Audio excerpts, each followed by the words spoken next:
ತಮ್ಮೆಲ್ಲರಿಗೂ ಗುರುತಿದ್ದ ಹಾಗೆ ಕರ್ನಾಟಕ ರಕ್ಷಣಾ ವೇದಿಕೆಯ ರಾಜ್ಯಾಧ್ಯಕ್ಷರಾದ ಸನ್ಮಾನ್ಯ ಶ್ರೀ ಟಿ.ಎನ್. ನಾರಾಯಣಗೌಡರ ನೇತೃತ್ವದಲ್ಲಿ ಹಮ್ಮಿಕೊಂಡಂಥ ಕನ್ನಡ ನಾಮಫಲಕದ ಕಡ್ಡಾಯ ವಿಷಯವನ್ನಾಗಿ ನಾವು ಎಲ್ಲ ಬೆಂಗಳೂರಿನಲ್ಲಿ ದೊಡ್ಡ ಹೋರಾಟ, ಐತಿಹಾಸಿಕ ಹೋರಾಟವನ್ನು ಹಮ್ಮಿಕೊಳ್ಳಲಾಗಿತ್ತು.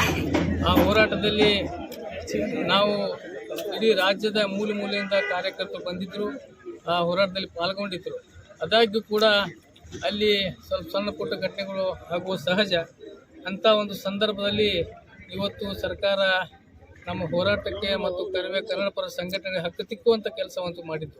ಆ ವಿಷಯದಲ್ಲಿ ಇವತ್ತು ಕನ್ನಡ ನಾಮಫಲಕ ಕಡ್ಡಾಯ ಅಂಥೇಳಿ ಸರ್ಕಾರ ಪದೇ ಪದೇ ಆದೇಶ ಹೊರಡಿಸಿದ್ರು ಕೂಡ ಎಲ್ಲಿಯಾದರೂ ಕೂಡ ವ್ಯಾಪಾರಸ್ಥರಾಗಲಿ ಇನ್ನಿತರ ಎಲ್ಲ ನಾಮಫಲಕಗಳಲ್ಲಿ 60% ಏನು ಕನ್ನಡದ ಭಾಷೆ ಅಳವಡಿಸಬೇಕಾಗಿತ್ತು. ಯಾರೂ ಚಕಾರ ಇದು ಇಲ್ಲದೆ ತಮ್ಮ ವ್ಯಾಪಾರದಾಗಲಿ ಅದು ಇನ್ನಿತರ ನಾಮಫಲಕಗಳಲ್ಲಿ ಇಂಗ್ಲೀಷ್ ಮತ್ತು ಇತರ ಭಾಷೆಗಳಿಗೆ ಭಾಳ ಮುಖ್ಯ ಕೊಟ್ಟಿದ್ದರು. ಅದಕ್ಕಾಗಿ ಇವತ್ತು ಕರ್ನಾಟಕ ರಕ್ಷಣಾ ವೇದಿಕೆಯ ರಾಜ್ಯಾಧ್ಯಕ್ಷ ಟಿ.ಎನ್. ನಾರಾಯಣಗೌಡರ ನೇತೃತ್ವದಲ್ಲಿ ಒಂದು ಐತಿಹಾಸಿಕ ಹೋರಾಟ ಮಾಡಿ ಇಲ್ಲಿ ಕರ್ನಾಟಕದಲ್ಲಿ ಕನ್ನಡಿಗರ ಸಾರ್ವಭೌಮ, ಇಲ್ಲಿ ಕನ್ನಡ ಭಾಷೆಗೆ ಆದ್ಯತೆ ಸಿಗಬೇಕು, ಹೆಚ್ಚಿನ ರೀತಿಯಲ್ಲಿ ಕನ್ನಡ ಭಾಷೆಯಲ್ಲಿ ಮಾತನಾಡುವಂಥ ಆಗಬೇಕು ಮತ್ತು ನಾಮಫಲಕಗಳಲ್ಲಿ ಕಡ್ಡಾಯವಾಗಿ 60% ಏನಾದರೂ ಅಳವಡಿಸ್ಕೊಳ್ಳುವಂಥ ಕೆಲಸ ಆಗಬೇಕಂತೇಳಿ ಒತ್ತಾಯಪೂರ್ವಕವಾಗಿ ನಾವು ಇವತ್ತು ಹೋರಾಟ ಮಾಡಿದ್ರಿಂದ ಇವತ್ತು ಕರ್ನಾಟಕ ರಕ್ಷಣಾ ವೇದಿಕೆಯ ಸನ್ಮಾನ್ಯ ಶ್ರೀ ಟಿ.ಎನ್. ನಾರಾಯಣಗೌಡ ಹೋರಾಟಕ್ಕೆ ಇವತ್ತು ಜಯ ಸಿಕ್ಕಿದೆ. ಯಾಕೆಂದರೆ ಸರ್ಕಾರ ಈ ಕರವೆಯ ಹೋರಾಟಕ್ಕೆ ಮಣಿದು ಮೊನ್ನೆ ಏನದ 60% ಏನದ ನಾಮಫಲಕಗಳಲ್ಲಿ ಕಡ್ಡಾಯವಾಗಿ ಅಳವಡಿಸಿಕೊಳ್ಬೇಕಂತ ಹೇಳಿ ಒಂದು ಸುಗ್ರೀವಾಜ್ಞೆಯನ್ನು ಮಾಡಿದ್ದೆ. ಅದಕ್ಕಾಗಿ ಸರ್ಕಾರಕ್ಕೆ ಕೂಡ ಕರವೆಯಿಂದ ಅಭಿನಂದನೆ ಸಲ್ಲಿಸ್ತೇವೆ. ಅದಕ್ಕಾಗಿ ಇವತ್ತು ಆ ಒಂದು ಹೋರಾಟದಲ್ಲಿ ಒಂದು ಸಣ್ಣ ಪುಟ್ಟ ಘಟನೆಗಳು ಆಗುವ ಸಹಜ. ಅಂಥ ಒಂದು ಸಂದರ್ಭದ ಅವಕಾಶವನ್ನು ತಗೊಂಡು ಸರ್ಕಾರ ಮತ್ತು ಪೊಲೀಸ್ ಅಧಿಕಾರಿಗಳು ನಮ್ಮ ಕರವೇ ರಾಜ್ಯಾಧ್ಯಕ್ಷ ಟಿ.ಎನ್. ನಾರಾಯಣಗೌಡರಾಗಿ ಮತ್ತು ಪ್ರಮುಖ ಕಾರ್ಯಕರ್ತ 52 ಜನ ಕಾರ್ಯಕರ್ತರಿಗೆ ಇವತ್ತು ಪರಪ್ಪನಾಗ ಬೆಂಗಳೂರಿನಲ್ಲಿರುವಂಥ ಪರಪ್ಪನ ಜೈಲಿನಲ್ಲಿ ನಮಗೆ ಇಟ್ಟಿತ್ತು. ಆದರೂ ನಾವು ಕನ್ನಡಕ್ಕಾಗಿ, ಕನ್ನಡ ನಾಡಿಗಾಗಿ, ಈ ಜಲಕ್ಕಾಗಿ, ಭಾಷೆಗಾಗಿ ಯಾವತ್ತೂ ಇಂಥವು ವರ್ಷಗಟ್ಟಲೆ ಕೂಡ ನಮಗೆ ಜೈಲು ಶಿಕ್ಷೆ ಕೊಟ್ಟರು ಕೂಡ ನಮಗೆ ಯಾವ ಥರದ್ದು ನಾವು ಬಗ್ಗುವಂಥ ಪರಿಸ್ಥಿತಿ ಅಥವಾ ಕುಗ್ಗುವಂಥ ಪರಿಸ್ಥಿತಿ ಮಾಡೋದಿಲ್ಲ. ಸರ್ಕಾರಗಳು ಯಾವುದೇ ಪಕ್ಷದ ಸರ್ಕಾರ ಬಂದರೂ ಕೂಡ ಕನ್ನಡ ಪರ ಸಂಘಟನೆಗಳಿಗೆ ಒಂದು ಕುಗ್ಸುವಂಥ ಕೆಲಸ ಮಾಡ್ತಾರೆ, ಬಗ್ಗಿಸುವಂಥ ಕೆಲಸ ಮಾಡ್ತಾರೆ. ಆದರೆ ನಮ್ಮ ಟಿ.ಎನ್. ನಾರಾಯಣಗೌಡರ ನೇತೃತ್ವದಲ್ಲಿ ಇವತ್ತು ಕನ್ನಡ ಪರ, ವಿಶೇಷವಾಗಿ ಕರ್ನಾಟಕ ರಕ್ಷಣಾ ವೇದಿಕೆಯ ಸೇನಾನಿಗಳು ಇವತ್ತು ಯಾವುದೇ ಒಂದು ಬಗ್ಗಲಾರದೆ, ಯಾವುದೇ ಒಂದು ಭಯ ಪಡಲಾರದೆ ಇವತ್ತು ನಾವು 14 ದಿವಸ ಪರಪ್ಪನಗರ ಜೈಲಿನಲ್ಲಿ ಇಟ್ಟು ನಮಗೇನಾದ ಮೊನ್ನೆ ಬೆಳಿಗ್ಗೆ ನಮಗೆ ಬಿಡುಗಡೆಗೊಳಿಸಿದರು.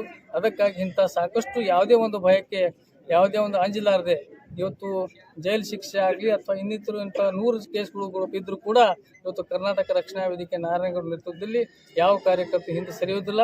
ಈ ಕರ್ನಾಟಕದಲ್ಲಿ ಕನ್ನಡಿಗರ ಸಾರ್ವಭೌಮ, ಎಲ್ಲ ಭಾಷೆ, ನೆಲ ಮತ್ತು ಜಲಕ್ಕೆ ನಾವು ಯಾವತ್ತೂ ಕೂಡ ಭದ್ರಾಗಿರ್ತೇವೆ ಅಂತ ಈ ಸಂದರ್ಭ ಹೇಳಿಕ್ಕೆ ಇಚ್ಛೆ ಪಡ್ತೇವೆ. ಸರ್, ನೀವು ಎಷ್ಟು ದಿವಸ ಒಳಗೆ ಹೋಗಿದ್ದೀರಿ ಜೈಲ್ದಾಗ ಹಾಕಿದ್ದೀರಿ? ನಾವು 14 ದಿವಸ. ಸರ್, ಅಲ್ಲಿ ಹೆಂಗೆ ವ್ಯವಸ್ಥೆ ಇದ್ದು ನೀವು ಅಲ್ಲಿ ಹೋಗಿದ್ದು? ವ್ಯವಸ್ಥೆ ಅಂದ್ರೆ ಏನಿಲ್ಲ, ಯಾರು ಅಲ್ಲಿ ಏನದ ಕೈದಿಗಳು ಯಾವ ರೀತಿ ಇರ್ತೋ ಅದಕ್ಕೆ ನೀವು ಹೋರಾಟಗಾರಿಗೆ ಈ ರೀತಿ ಹೋರಾಟಗಾರ ಅಲ್ಲಿ ಒಂದು ಕ್ವಾರಂಟೈನ್ ಇತ್ತು, ಅಲ್ಲಿ ಇದು ಮಾಡಿದ್ರು. ಆದರೂ ಕೂಡ ಯಾವುದೇ ಒಂದು ಅಲ್ಲಿ ವ್ಯತ್ಯಾಸ ಇರಲಿಲ್ಲ. ಸರ್, ಆದರೆ ಈಗ ನೀವು BJP ಸರ್ಕಾರ ಹಿಂದಿದ್ದು ಸರ್, ಆವಾಗ ಅಂದ್ರೆ ಕನ್ನಡ ಬಗ್ಗೆ ಹೋರಾಟ ಆಗಿಲ್ಲ ಸರ್. ಈ ಕಾಂಗ್ರೆಸ್ ಸರ್ಕಾರದಲ್ಲಿ ನೀವು ಕನ್ನಡ ಬೋರ್ಡ್ ಬಗ್ಗೆ ಹೋರಾಟ ಮಾಡ್ತೀರಿ ಅಂತ ಹೇಳಿ ಸರ್ಕಾರದಲ್ಲಿ ಇದ್ದಾಗೂ ಕೂಡ ನಾವು ಸಾಕಷ್ಟು ಸಲ, ಯಾಕಂದರೆ ಸರ್ಕಾರ ಅವಾಗೂ ಕೂಡ ಅದು ಕಾಯ್ದೆ ಮಾಡಿತ್ತು. ಆದರೆ ಅದು ಸುಗ್ರೀವಾಜ್ಞೆ ಮೂಲಕ ಯಾವ ಸರ್ಕಾರ ಕೂಡ ಇಂಪ್ಲಿಮೆಂಟ್ ಮಾಡಿದ್ದಿಲ್ಲ. ಅದಕ್ಕಾಗಿ ಇದು ಎಲ್ಲ ಎಷ್ಟೇ ಹೋರಾಟ ಮಾಡಿದ್ರು ಕೂಡ ಸರ್ಕಾರ ಮತ್ತು ವ್ಯಾಪಾರಸ್ಥರಾಗಲಿ ಇನ್ನಿತರ ನಾಮಫಲಕಗಳಲ್ಲಿ ಕನ್ನಡ ಕಡ್ಡಾಯ ಆಗಿದ್ದಿಲ್ಲ. ಈಗ ಮೊನ್ನೆ ನಮ್ಮ ಕರ್ನಾಟಕ ರಕ್ಷಣಾ ವೇದಿಕೆಯ ಎಲ್ಲ ನಮ್ಮ ರಾಜ್ಯಾಧ್ಯಕ್ಷ ಟಿ.ಎನ್. ನಾರಾಯಣಗೌಡ ನೇತೃತ್ವದಲ್ಲಿ ಒಂದು ಐತಿಹಾಸಿಕ ಹೋರಾಟ ಮಾಡಿ ಸಾವಿರಾರು ಕಾರ್ಯಕರ್ತರು ಬೆಂಗಳೂರು ನಗರದಲ್ಲಿ ಕೂಡಿ ಆ ಜಾಗೃತಿ ಒಂದು ಅಭಿಯಾನ ಮೂಡಿಸುವಂಥ ಕಾರ್ಯವನ್ನು ಮಾಡಿದ್ದಾಗಿದೆ. ಅದಕ್ಕಾಗಿ ಇವತ್ತು ಸರ್ಕಾರ ಕೂಡ ನಮ್ಮ ಹೋರಾಟಕ್ಕೆ ಇವತ್ತು ಮಾನ್ಯತೆ ಕೊಟ್ಟು ತಕ್ಷಣವಾಗಿ ಸುಗ್ರೀವಾಜ್ಞೆ ಕೂಡ ಜಾರಿ ಮಾಡಿದೆ. ಅದಕ್ಕಾಗಿ ಸರ್ಕಾರಕ್ಕೂ ಕೂಡ ನಾವು ಅಭಿನಂದಿಸ್ತೇವೆ. ಸರ್, ನಿಮ್ಮ ಹೋರಾಟಕ್ಕೆ ಜಯ ಸಿಕ್ಕಿದೆ. ನಮ್ಮ ಕರ್ನಾಟಕ ರಕ್ಷಣಾ ವೇದಿಕೆಯ ಹೋರಾಟಕ್ಕೆ ಜಯ ಸಿಕ್ಕಿದೆ. ಅದಕ್ಕಾಗಿ ನಾವು ಕೂಡ ಎಲ್ಲರೂ ಕೂಡ ಖುಷಿಯಾಗಿ ಇವತ್ತು ವಿಜಯೋತ್ಸವ ಆಚರಿಸ್ತಾ ಇದ್ದೇವೆ. ಅದ್ರ ಜೊತೆಗೆ ಇವತ್ತು ನನ್ನ ಕರ್ನಾಟಕ ರಕ್ಷಣಾ ವೇದಿಕೆಯ ಎಲ್ಲ ಪದಾಧಿಕಾರಿಗಳು, ಕಾರ್ಯಕರ್ತರು ಮತ್ತು ವಿಶೇಷವಾಗಿ ವಿವಿಧ ಸಂಘಟನೆಗಳ ಮುಖಂಡರುಗಳು ಮತ್ತು ನನ್ನ ಕನ್ನಡದ ಅಭಿಮಾನಿಗಳು ಕೂಡ ಇವತ್ತು ಬಂದು ವಿಜಯಪುರ ರೈಲ್ವೆ ನಿಲ್ದಾಣದಲ್ಲಿ ಬಂದು ಇವತ್ತು ಭವ್ಯವಾದಂಥ ಏನು ಸ್ವಾಗತ ಮಾಡಿದ್ದಾರೆ. ಅದಕ್ಕಾಗಿ ತಮ್ಮೆಲ್ಲರಿಗೂ ನನ್ನ ಕರುವೆಯಿಂದ ವಿಶೇಷವಾಗಿ ಕರ್ನಾಟಕ ರಕ್ಷಣಾ ವೇದಿಕೆ ರಾಜ್ಯಾಧ್ಯಕ್ಷರ ಪರವಾಗಿ ನಮ್ಮೆಲ್ಲರ ಪರವಾಗಿ ಅವರಿಗೂ ಕೂಡ ಅಭಿನಂದನೆ ಸಲ್ಲಿಸ್ತೇನೆ. ಕಳೆದ